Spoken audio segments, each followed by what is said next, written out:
Girl. One, I can't believe I'm willingly spending my Friday night with Charisse. But I can believe I'm willingly spending my Friday night with Giselle's season 1 bang.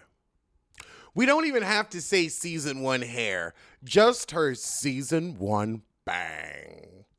Bang, baby. Bang. And that bang is a yang. That bang is a yang. Oh, yeah, yeah, yeah, yeah, yeah, yeah, yeah, yeah. She said bang. What's going on? We turn on the lights and look at your head and automatically filled with dread. But I say, what's going on? You got a Chinese bang up in the front, but African ponytail down the side.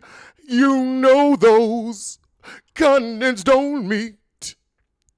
I said, hey, yeah, yeah, yeah, yeah. Hey, yeah, yeah. I say, what's going on? I don't have a cookie cutter life, and I'm not apologizing for it. Did anyone ask you to apologize? Your husband did because you lost all his money. That's why you're not apologizing, because you didn't apologize enough to Juan for your horrible mistake giving that charlatan your money. Jesus Christ, look at this dress. It's what a mother of a debutante would wear that thinks she's coming out. And that color doesn't work for you. It's between used gum and vagina. If I don't know who you are, then you are not worth knowing. You uptight, self-important, big mama armed husband don't want you clinging on to this show for dear life, ready wig wearing, bad breath having, champagne room drinking along because you ain't got no friends. If I don't know you, you're not worth knowing. Ooh. Well, then why do you know the drunk of Potomac? Oh, Lord. Looking at Giselle's two-tone season 1 hair, this electric blue top with a gray leopard scarf. It's going to be a lot to revisit all of this. That's right. Giselle claimed to be from Potomac, but then you're from New Orleans. And your daddy was in Texas? So how are you from Potomac? You from Baltimore, heifer. Giselle doesn't care about pleasing the etiquette-based women of Potomac. You don't care about making people sick with your lip color either. You figure I've got blue eyes, that's all I need. I can put on this hot pink fuchsia and still look good. You can't. This is before that neck started to swell and you became the harpy you are today, a flightless bird. So now we have Katie with the guy that, did she get around to marrying him? I don't think she married him because she had problems with her ex. Girl, she was trying to get a pappy for them kids real quick. Andrew was like, I don't know about all that. Oh, God. And now we have Rob the Throb Dixon. And I'm sorry, I don't know what biracial light-eyed she is. I see a regular pink-toed lesbian. An average honky, one you'd see anywhere. Not even that good a grade of hair. An average honky, yeah. You never felt the need to live up to Potomac standards. You've never lived up to any standard, Rob. You've never lived up to any standard. Your whole life has been standard free. Standard frickin' free. The only standard you had for your husband, but he was that he be rich, and you fucked that up. Standard, please. You never met a standard you couldn't stoop below. You're in PR. What is that? Poor relations? Ponzi restitutu. Girl, I wonder how much the rent was back then, because this is a good 10 years ago. Robin's selling her wedding dress because she needs the money to put on the water bill. Now, Giselle, I've seen you in person. You are light-skinned. Robin is white. So she started on this show divorced for 3 years. And you've let him play with you for another 11. And that man don't want no part of you. Girl, get them boys out the house so he can leave you proper. I know he can't wait to leave your ass. You got divorced because infidelity on his part? No, because you bankrupted him. You should have let him cheat in peace and let the money roll in. People take it wrong when Giselle makes jokes. No, Giselle's just mean and desperate for a storyline. Juan and you don't have an unconventional relationship. It's called roommates that fuck, and a lot of people are doing it. Y'all got some kids, so you gonna play it being together. A whole bunch of parents do it. It's called slogging through. It's called staying together for the kids, and it's cheaper to keep her since she bankrupted me. That's mea culpa, Coochie. That's all you giving him. You giving him puss because he can't go out there and spend it on another woman. Juan comes in that wedding dress. You look crazy. Why? What are you doing? Why? Oh my God, Karen's original face. Girl, when you talk about a frump, when you talk about a hot, sizzling mess, you are talking about season 1, Karen Huger. Oh, Lord, she's giving cranium. Wig so far back, it's singing with the Friends of Distinction. Oh, goodness, look at that original drunk-eyed. You know she's drunk right here. You can look in her eyes and see Seagrams. So drunk Karen is heading over to Giselle's, and she tells Giselle, you know, girl, you can really bake. And she said, well, why didn't I win the bake-off at your Christmas competition? And she says, well, I had to be fair. If Giselle can bake, then you're not being fair if she can do it. Maybe you're just being drunk saying she can't. Jealous because you can't bake. Then she says, when I stepped into this leadership role in Potomac 20 years ago, what were you leading 20 years ago other than your kids to the toilet? You were happy acclimating Giselle into the Potomac lifestyle. Oh, she driving drunk too? Hopefully one day she'll be able to take the reins, but I'll probably be dead. Well, you damn near killed yourself, so you ain't off from wrong. Ain't far off from wrong. Did you start getting drunk after your kids were out of the house, or did they see mommy drunk all the time? Inquiring minds want to know. So, Jizzy feels judged by Karen, but she don't care. Well, somebody should be judging you. Ha! Jizzy said, well, I'm sure Jamal would love for me to be his pound cake. And Karen said, what a label. You proud of that? You're proud of that? See, the stress goes right to the neck with Giselle, right to the neck. The second she said that, you could see that neck pulled all taut. You know that doesn't fly in Potomac, right? Oh, well, you know what does fly in Potomac? You passed a cop car driving drunk as a skunk. That's what flies in Potomac. Now we meet Katie at Karen's birthday dinner.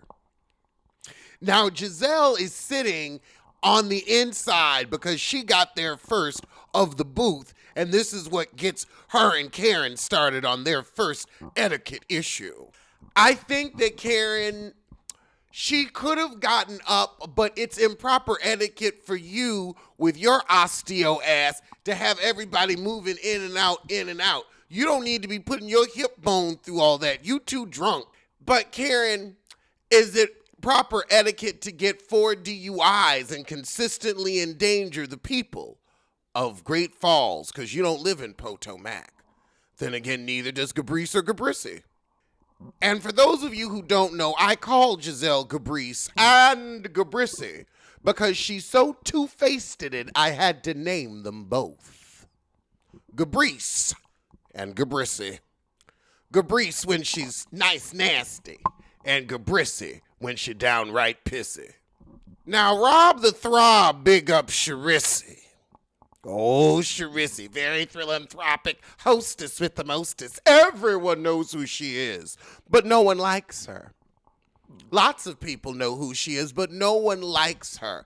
I mean, if she's so much fun, why couldn't it come through on this show in the ample chancel Bravo has given her. My God, you couldn't be interesting with a husband. You couldn't be interesting without a husband. You just have no hope. No interest and no hope. Oh my goodness, the girls need to take a minute. You do not order before the guest of honor arrives. It's bad etiquette for the guest of honor to be late and leave me with a dry mouth, so I'ma order. One bad etiquette deserves another bad etiquette. Lord, just the footage of Karen pulling up to the restaurant scared the hell out of me. This is why this show is called Season 1 Face, Season 1 Hair. Giselle was actually pretty. She's giving a little Faith Evans. So then we bring up the fact that her husband is MIA.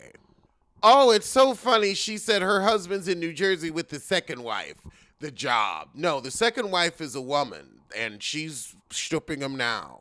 I'm fine with it like it is. Everybody got a problem with it except me. No, you've got a problem with the lonely night. Jesus Christ. Karen just looks like something out of Mars Attacks. That's what she's giving in prison. The wig is just so far back. The foundation, the heavy eye makeup. Like, you don't have to look like this. And she stepped her makeup game up so she no longer does. But, oh, Lord. That's what happens when the powder's too light. Hell, the whole foundation's too light. You even see how she tried to lighten up that mole? She put foundation on that mole. Foundation on a mole doesn't belong in the church. Foundation on a mole doesn't belong in the church. In the church, hallelujah. In the church, no boo. In the church, hallelujah. In the church, no boo. Ah! Sharice said, well, your man cheating on you and he's still here, so I don't care if he in another state cheating. At least he took it out of my face. One, New Jersey is like, it's like next door to me in Pennsylvania. Like, it's so close to the DMV. It's not like another state. Like, he's 3 hours away. He just don't want to look at you. He's probably an hour and a half away. He just don't want to look at you. He could get on the Acela, but he don't want to look at you. But he don't want to look at you. Oh, Giselle toasting her, saying she's a little more wise, a little more mature. Not with them DUIs. Not with these DUIs. So, we have the first dust-up between Gabrisi and Charisse. Charisse upset because her and her sissy have to walk a country mile from the beginning of the driveway all the way to her house. So she get there and Charisse is like, you have to look cute to get in my door. It's a bad British accent and don't nobody know why you acting like that. So she gives both of them a hug as they come in. And he immediately goes to try to fix her hair. And she's like, no, and that too. But she got somebody upstairs for her hair. And she was already like, no, my hair is good. Charisse was surprised that there was a guest. +1. Over with Katie, she's still trying to get that white man to be a father to them kids. So Charisse runs back upstairs to her glam, even though she's never looked glamorous. So Charisse is pissed that they're loud downstairs and they're not quiet chefs. Then they call for Lauren and Too Loud. They're like, why you calling my housekeeper and you ain't paying her? Girl, and she got Nene when they came upstairs. She was like, I know this man is not going up my stairs with the camera crew. Do you need help with your hair? I don't need help with anything from you. Now Giselle, like, I know she ain't got attitude with me after I done cooked her crab. Jizzy, you don't get your Charisse's maid and mule. She don't need you for a mattress, but Charisse got you over there as a maid and a mule to cook crabs and greet the guests. You're not getting bonus points. That's your job. You're beneath her in her mind.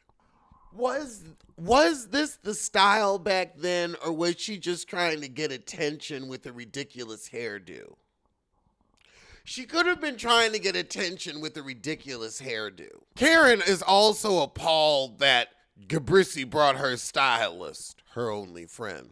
Who walks around with the help at a private event? However, this is when Karen gets on Giselle about her birthday party.